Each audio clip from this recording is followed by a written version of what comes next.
lebih jelasnya, akad murabahah yaitu transaksi di mana adanya pertukaran barang dengan adanya profit atau keuntungan. Contohnya seperti misalkan saya membeli handphone melalui bank yang menggunakan akad murabahah.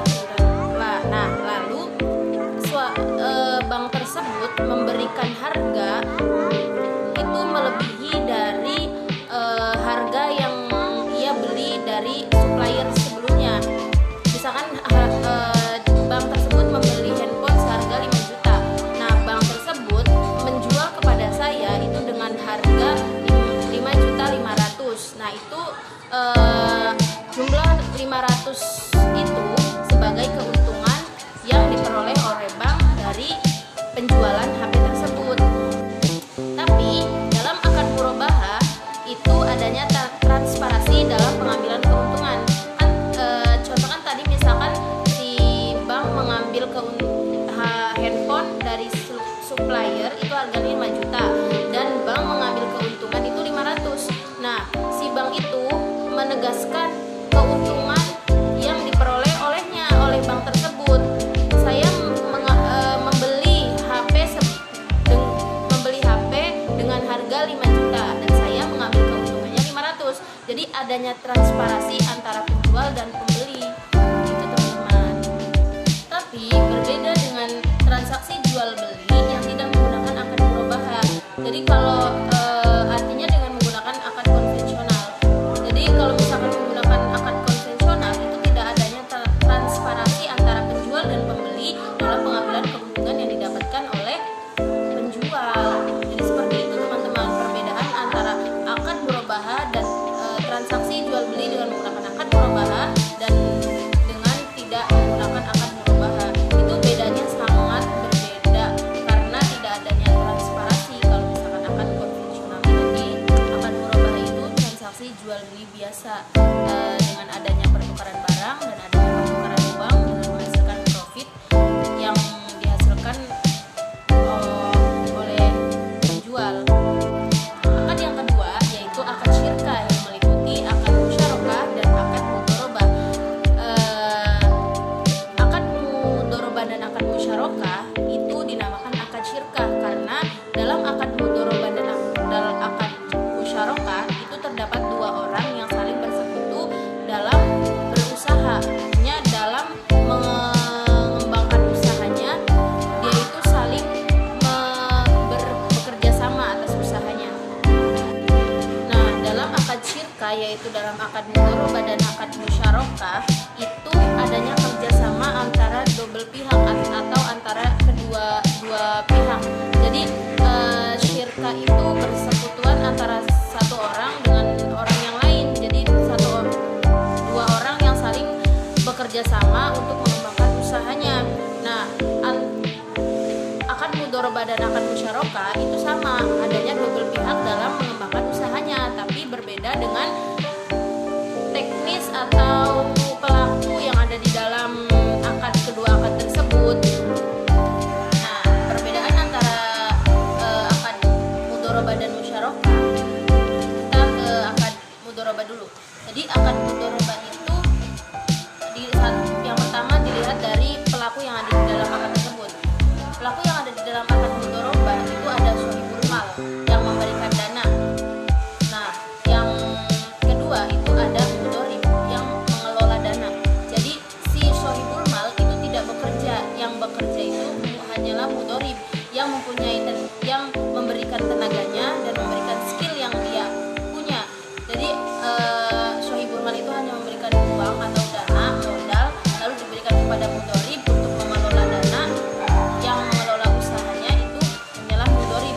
Shahibul mal hanya memberikan uang atau modal kepada mudharib. Lalu bagaimana bagi hasil keuntungan dari akad musyarakah dan akad mudharabah? Nah, bagi hasil dari keuntungan yang diperoleh akad mudharabah dan akad musyarakah itu sesuai kesepakatan awal. Jadi kedua belah pihak tersebut ketika awal disepakati adanya akad mudharabah atau musyarakah itu juga ada kesepakatan bagi hasil yang akan diperoleh dari usahanya tersebut. Nah, tadi kan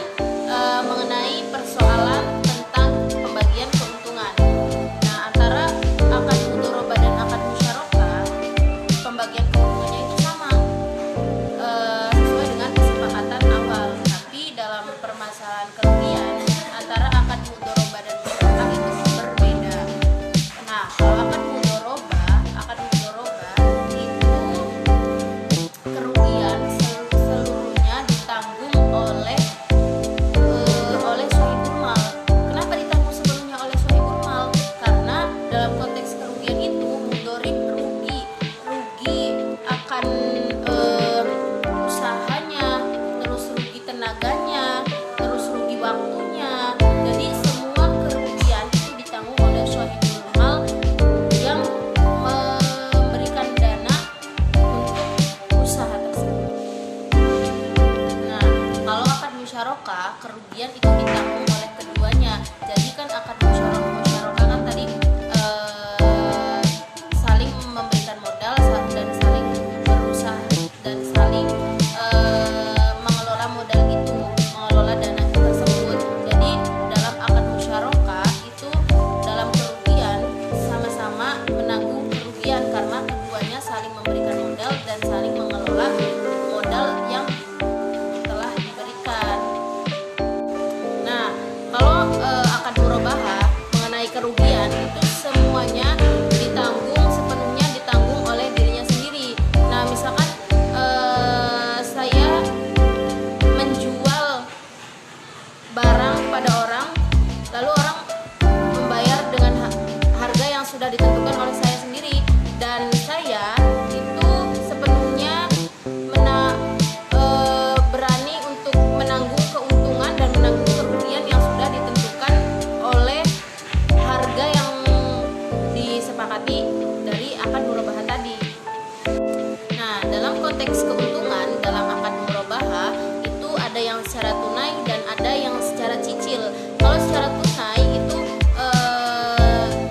bank menjual handphone dan saya membayarnya langsung dan pertukarannya itu langsung. Jadi sudah tidak ada masalah dengan waktu, sudah fair, sudah fix ya.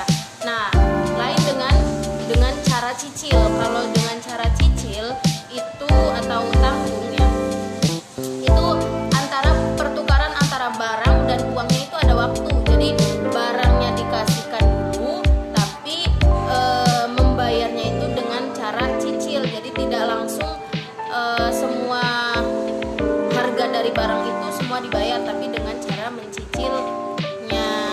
Seperti itu teman-teman. Nah, jadi bisa ditarik kesimpulan bahwa perbedaan antara ketiga akad tersebut itu sudah terlihat dari semua penjelasan yang sudah saya jelaskan di awal. Seperti akad murabahah dengan akad syirkah, yaitu akad mudoroba dan akad musyarakah itu sangat berbeda. Kalau akad murabahah itu tidak adanya pihak kedua, jadi akad murabahah itu hanya satu pihak individu. Tapi kalau akad syirkah itu ada dua pihak, ada sohibul mal dan ada mudorib. Jadi ada pemberi dana, pemberi modal, dan juga ada pengelola dana. Tapi kalau akad murabahah itu hanya ada satu pihak, yaitu ya dia sendiri yang membuka usahanya, dia sendiri yang memberikan modalnya. Seperti itu teman-teman. Dan ada perbedaan lainnya juga. Nah, jadi perbedaan antara akad ketiga akad tersebut, antara akad murabahah dan musyarakah itu bisa ditinjau dari pengertian, terus dari proses pengakadannya, terus dari kerugian siapa yang menanggung kerugiannya antara ketiga akad tersebut. Terus mungkin ada mungkin cukup sekian video dari saya, kurang lebihnya mohon maaf. Semua kekurangan sesungguhnya berasal dari saya, dan saya membuat video ini, materi ini berasal dari mengambil referensi